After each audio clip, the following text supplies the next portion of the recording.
Good morning, and thanks so much for joining us here on Wave Nows. We should talk about it. I'm Myra Ansari with Dr. Stephen Taylor from UofL Health Peace Hospital. It's been a while since we've gotten together to talk about our podcast and mental health issues. So I think today is a perfect time to be back together, Dr. Taylor. As many of you know, our community faced another incident of a mass shooting over the weekend in downtown Louisville. This is not our first go around with acts of violence like this. And I wish that was not the case. But, we were talking about how do you mentally process it? Do you become numb? Do you even, when you see the breaking news alert, do you click on it? Do you just, how do you deal with all of those feelings that come with another one? Right. Yeah. I think it's, we were talking about this a little bit before we started. There's sort of two sides in the sense. There is the part of us that can become numb to events. It's a protective feature that keeps us from just constantly feeling this trauma over and over again. And that's kind of the same thing. I'm glad you said the numb part, because sometimes as reporters, you go out to the scene. We've covered so many shootings. Police officers have covered so many shootings that you may not process it the way you did the first time or your average bystander, because that is that protective instinct that kicks in. Yeah, that's exactly right. So part of that is just understanding how our brains work. Our brains, all of us, have our brain doesn't want to have to do more work than it has to do.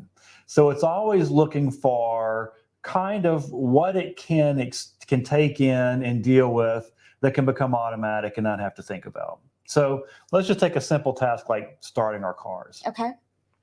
When I get up in the morning and go get in my car and start my car, I don't have to think, okay, I hold the key just so, I put it in that little hole and I turn it until I hear the engine start. And then I put the gears into drive and don't forget to put my foot on the brake. And I don't have to think those things anymore. When I get in my car to start my car, it's automatic. I could be on the phone talking to somebody else. I could be doing some other task and start my car without it requiring any conscious effort. Because it's part of how my brain works. My brain does not want to have to think about that repeated task every time I do it. So it makes it automatic. It makes it so that I just do it.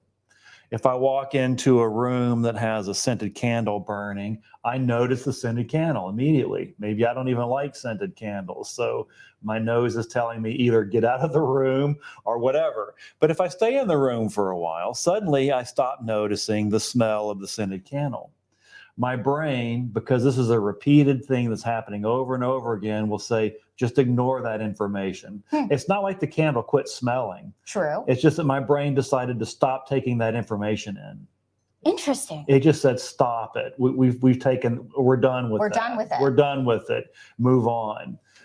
So over and over again, we experience these things all the time at how our brains work. Our brain is always trying to trim down to automatic process things that it doesn't need to waste time thinking about. The problem is with things that are important, like keeping track of how many kids are getting left in the bus at the end of the day, or how many people were shot at this last mass shooting, or whatever's going on. When these things happen over and over again, our brain is trying to do the same thing with that information that it does with all other information that we get in a repeated fashion. And so we stop noticing it. We become how we experience as being numb to it. But, sometimes when you are the victim of an incident, a victim of a shooting, a victim of violence, a victim of whatever that traumatic situation is, you are angry and you want people to stop and do something and create change and to feel the anger that you're feeling. But it happens so much. Right. So let's say you just experienced the trauma. So it's fresh to you. Your brain is experiencing something new that's not normal for you, not normal for anybody, but certainly not for you. But I've been hearing about this in the news over and over and over again. So now you and I are meeting in the room together. You have a very different experience than I'm having. It's like I was sitting in the room with the burning candle and I stopped smelling it, but you just walked in the room Okay. and you smell the candle and you're like, what's with the candle? And I'm like, what candle? Uh-huh. And it's kind of this, and I don't mean to say that to sort of trivialize trauma, but that's kind of how we can experience trauma. You walk in, I've got this fresh trauma, and I'm saying, trauma? What trauma? And so not only are you having to process your own trauma, but you're trying to wake me up and get me to notice what I've stopped noticing, because it just kind of becomes an automatic process. That's part of what we're having to deal with when we deal with something like trauma. So I know that whenever we've had like school shootings, or, we had the Old National Bank shooting, or whatever incident it may be, and it's like, Dr. Taylor, a wave of emotions comes on, and you have a reaction watching the coverage on TV, hearing stories, and you're emotional, you're crying, you're angry. And then another one happens and you don't have that same reaction. I know for me, it's crossed my mind, like, what's wrong with me? Like a couple of weeks ago, I was bawling my eyes out. Right. A couple of weeks ago, I felt like I couldn't move or function and felt like the world was ending. And now it's like, another one. Yeah. And what do we do? And it's Right. the same conversation, and it's prayers, and it's blah, blah, blah. And it's what, is my feeling wrong? No, and you're experiencing your brain in a normal way, as we all do. Our brains are constantly trying to make repeated material automatic so that we don't have to think about it. And so one of the things we need to give ourselves a break on is, yeah, I don't feel this as intensely as I did the first one. It's not because I'm a bad person. This is how my brain works. So I'm going to need to make a little more effort to stay focused on it now than I needed to the first time. I need to pay a little more attention to it now, because there is going to be a tendency for me to sweep it under the rug because I'm not feeling the emotion as intensely as I was the first time it happened. Should you feel that emotion? Well, you or may recall it? Well, maybe or maybe not, but just to be aware that it is going to be a duller experience, because that's just how your mind and your brain are designed to work. And it's going to take more effort for us to stay focused on it, keep our mind on the ball, as it were. Mm-hmm. So many things happen in our culture that are related to this. The mass shootings are that way. The pandemic has been that way. True. I mean, remember how we were all like, oh my gosh, what are we going to do? And then it's like, oh, it's another COVID story. And then Yeah, you're like, yeah, whatever. Whatever, yeah. And so some of it is, well, that's how our brains work. Repeated information gets pushed into the sort of the pre-conscious level of our minds.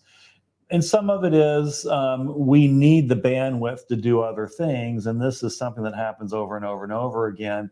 And so our brains are going to push it back so that we can focus on the things that are novel or changing. So that's part of it. It's just a normal process of our brains. But we need to recognize that and be able to pull our focus into different things. We're not just computers that are just simply tabulating data and working according to some kind of number crunching. Mm-hmm. We're human beings, and we're capable of thinking and modifying our behavior and so on. So when we have those kinds of dulled experiences of things that are important, that's when we have to just sort of pull our focus out and pay more attention to it. Yeah, I may not feel it as intensely, but then I may be more present to do work too. And I'm not going to necessarily be overwhelmed by my feelings about it. The first time I experienced trauma, I may be too emotionally overwhelmed to do anything about it. The 30th or the 40th time that it happens, and I'm not having a strong and emotional reaction, well, now maybe I have more presence of mind to be present and to do something that I might not have been able to do at the very beginning. Yeah. That becomes one of the benefits of that kind of tendency to become numb about things, is we can be more present mentally because the emotions aren't overwhelming us as much. So the message in that I'm hearing from you, Dr. Taylor, is that numbness feeling that you may get, if you acknowledge it, that's good. Right. But take maybe that feeling and think about, okay, well, I'm not curled up in a ball, and I'm not upset, and I'm not like falling apart. So what can I do that could be more proactive? Yeah, I'm available to do some work now. Yeah. So I can be present for the person who's just experienced the trauma and try to help them work through it. So let's say we're back to you and me. You just had the traumatic experience. This is like, oh, another one of these. Now, maybe I've got the presence of mind to be able to help you to deal with something you're experiencing for the first time. So I think that can be the positive side of our natural tendency to become. We're using the word numb. I think that maybe is kind of an unfair word to our minds and our brains, but for lack of a better way of expressing it, we can use that as a tool that can help us to be more present to do work. When you don't feel the same emotion that someone else is feeling, say if you're feeling like, okay, another one, and the other person's feeling all this sort of anger, frustration, wanting to do, how do you respect everybody's feelings in all this? Yeah, I mean, because as you were saying that, it was making me think about the tendency that what you're feeling will have on my feelings, right? Because let's say you just experienced a trauma, and I've seen this for the 10th time, and now you have a raw emotional experience about it. That's going to make me have those feelings again. It's going to start to rekindle them and stir them. So I do need to develop in me the capacity to tolerate it so that I don't run away from it and try to minimize it or just say, well, this is your problem. It's not my problem. Stop bringing your stuff over here. And be present to help you with it, because it is going to make me feel it again. And it's important that I can tolerate feeling it again. So that's part of our capacity, I think, to do work with each other, is when those feelings get stirred again, which we just didn't like and don't want to have to feel again, to be able to tolerate them so that we can be more present and be more helpful. I'll just share something personal. There were several years during my time here at WAVE where I covered nothing but crime, shootings and crime. And, I'm not a mental health professional. I did not process it all well, because it's like you're dealing with somebody's worst day of their life and you're approaching them and it's hard and you're not getting the training for it. But then when you do it every day, you just become, I felt like I was starting to feel like a robot, going up, it was the same grief. It was the same, and then I had to really stop myself and have a conversation like, it's not just a story, but this is someone's life and it's the worst day of their life. And how do I approach this situation? And I think for me personally, after becoming a parent, all of that changed for me. Because I was like, oh my goodness, this could be my child. I could be that mother. I could be that, whatever it is. And I had to remind myself, like, not to be numb and say that to myself, really, like, this could be me. How would I want to be approached? How would I want to talk? And how would I want to be with somebody? And to, I think keep in mind too, how important it is for us and for you and for me to have a place where we can process our own feelings about this. So that there's a forum, a group, a support group, or some place where we can turn to and talk about what this is doing to us and how we're feeling about it. Because you're right, your alternatives are lash out at somebody, have a place where you can talk about it, or become a robot and just don't feel anything. Press everything down and don't feel anything. And that's not fair to you. It's not. It's not fair to you, and it's not fair to the other person that you're with or trying to be around. Because once you start to just go through the motions of things, it can take a toll. It'll take a big toll. One day you'll wake up and go, where did it all go? Yeah, where did it all go? And I think people can see through what's genuine, what's not genuine. And I don't think anyone wants to just feel like, something terrible has happened and you're just like, Yeah, stuff happens. Stuff happens. It'll happen again. Because that's not what we want. Right. So, and give ourselves a break for feeling that way, because it is part of how our brains are wired to work. And so, we are going to have that feeling of like, oh, that again. But then that's also should be a trigger for us, like, oh, okay, this is an opportunity for me to engage and get more involved in the work. And then on the other side of it, when you're feeling overwhelmed by it, to really seek out a place where you can talk about what you're going through, a group, a support group, therapist, however that works for you, so that you have a place where you can talk out what you're going through and what you're feeling. And that is so important. I was just telling Dr. Taylor that before this, I was looking up things that we could possibly talk about, but I saw a study that more people since the pandemic are seeking out telehealth, mental health to speak with somebody. And I think that's fantastic. Yeah, it's good news. It's such good news because the fact that, if you recognize that you're feeling this numbness or this hopelessness or whatever it may be, that you talk to somebody, because even with this conversation, it has helped. Because I know when I got the phone call over the weekend, I was on call like, oh, there's been another mass shooting. It was just like, oh my goodness, when is this going to stop? Like, why, what? It is so much frustration. It's so much anger, but it's just like, frustration is the only word. Like I can just feel like it's. But I think you're right. There's so many feelings. We feel so much, and there's so much that we're feeling that can go unspoken or without having words for it. And I think that's where the talking helps, because you're beginning to give a language to the thing that's unsaid or being felt but doesn't have a word for. It's part of why our 2-year-olds are the way they are, because they have a lot of feelings, but they don't have words for them yet. So what you get is no and a lot of screaming, but that represents a lot of feelings. They just don't have a vocabulary for yet.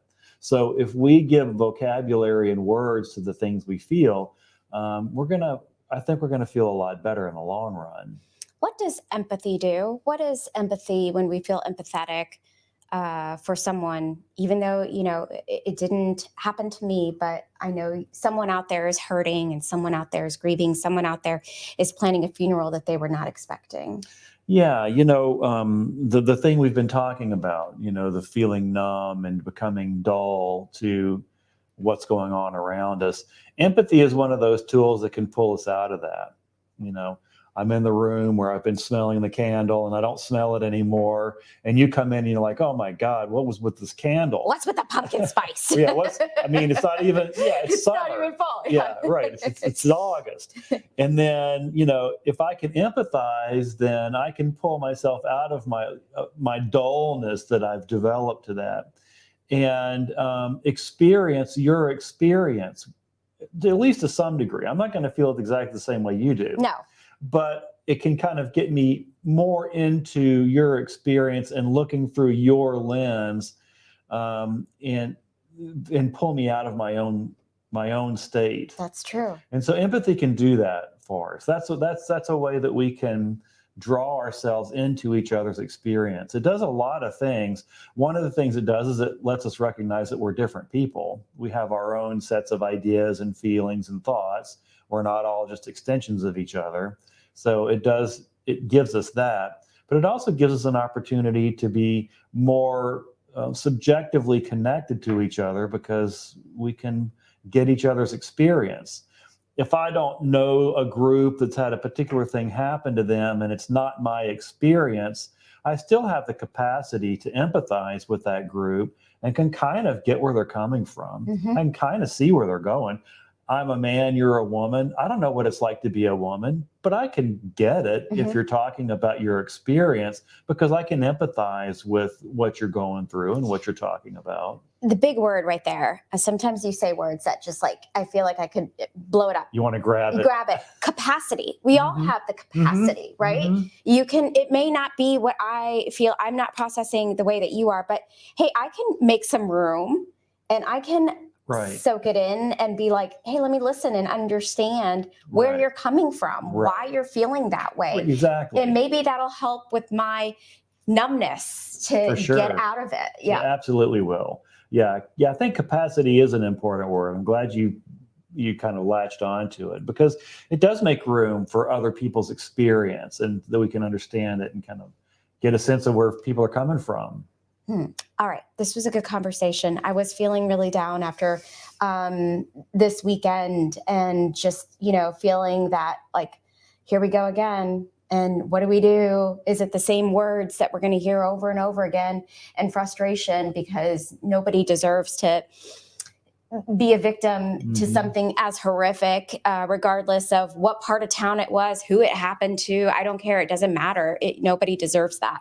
So, the fact that this conversation. If you have felt that way, maybe it got you out of that funk space of feeling numb, then I'm glad that we were able to help you maybe feel an emotion that you're bearing and get the help that you need and talk to somebody. So important. Absolutely. Dr. Taylor, missed you. I missed you too. And we missed you all as well. So thanks so much for joining us here on We Should Talk About It. I'm Myra Ansari with Dr. Stephen Taylor. Have a wonderful day.